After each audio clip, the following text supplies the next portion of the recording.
بسم اللہ الرحمن الرحیم۔ السلام علیکم دوستو، ویلکم ٹو اور چینل۔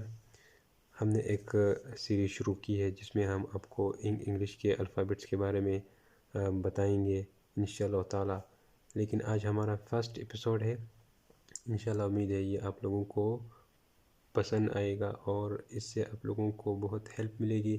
تو سب سے پہلے ہم انگلش کے جو الفابیٹس ہیں اس کی پہچان آپ لوگوں کو سکھائیں گے کہ انگلش کے جو الفابیٹس ہے اس میں کون سے جو الفاظ کون سا لفظ ہے اس سے کس ٹائپ کی آواز کب نکلتی ہے۔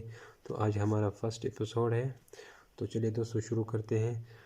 سب سے پہلے انگریزی زبان کے دوران ایک مشکل مرحلہ تب آتا ہے کہ جب آپ کو کوئی لفظ پڑھنے کو ملتا ہے تو سب سے پہلے ہم اس کے جو رولز ہیں وہ لکھیں گے، اور جن کی روشنی میں آپ کو پتہ چل جائے گا کہ کون سا لفظ کیسے پڑھا جاتا ہے۔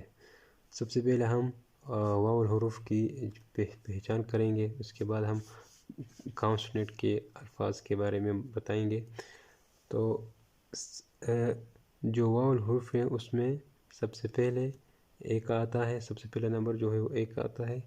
اس میں ہم اس کا جو فرسٹ رول میں یہ کہتا ہے کہ اے کی آواز کبھی اے بھی آتی ہے، جیسے کہ ایٹ اور این، لیڈ، مین۔ اور سیکنڈ پہ یہ کہتا ہے کہ اے کی آواز کبھی آ مطلب الف مد آ کی آواز بھی آتی ہے، جیسے کہ وال، آل، وار، سٹار۔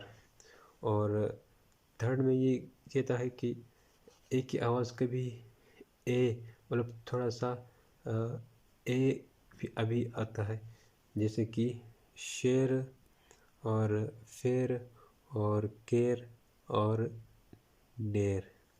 اسی طرح رول نمبر 4 ہے، اس میں یہ کہتا ہے کہ اگر اے کے بعد آئی یا وائی ہو تو اے کی آواز اے آئے گی، لیکن اسے ہم تھوڑا سا کھینچ لیں گے، کیسے؟ جیسے کہ وے، مین، پے اور برین۔ امید ہے یہاں تک آپ لوگوں کی سمجھ میں آ گئی ہوگی۔ انشاءاللہ نیکسٹ ویڈیو میں ہم جو واو الحروف ہے اس کے بقایا جو حروف ہے اس کے بارے میں بات کریں گے، اور اس کے بعد ہم انشاءاللہ کانسوننٹ کے بارے میں مکمل پڑھیں گے۔